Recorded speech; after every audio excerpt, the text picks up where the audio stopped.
नमस्ते प्रणाम, हर हर महादेव। हम बानी गायिका शिल्पी राज और ये बानी प्रदीप यादव भैया जी, जो उनके संगीत के शिक्षक बानी। और यहाँ के जितना भी लोग स्टूडेंट बा चाहे स्टूडेंट बनल चाहत हवे तो प्लीज़ संपर्क करिए, नंबर भी वीडियो में रही। और सर अने आर्या रिकॉर्ड्स पटना स्टूडियो में, और यहाँ के मतलब संगीत के टीचर बानी, रोआ के प्रणाम बा।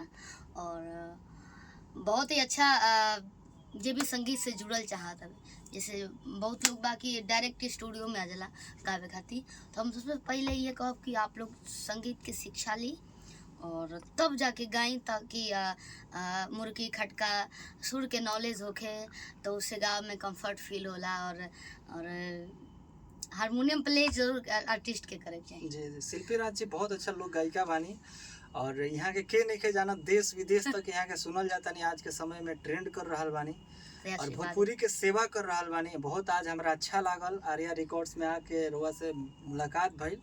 ऐसे पहलहू मुलाकात भइल बावे, लेकिन आज रोआ इतना ना ऊंचाई छू ले बानी। नहीं ये सबके आशीर्वाद बा। और हम ये कहब कि जे भी लोग कलाकार बनत हवे, सबसे हम ज्यादा टाइम नहीं की देले संगीत में, 2 से 3 साल देले बानी। ओकरा बाद से थोड़ा सा टाइम कम मिलल, तो हम ना ही क्लास कर पैनी, मिस करे नहीं कि काश और भी सीख लेती तो और भी अच्छा गईती हम।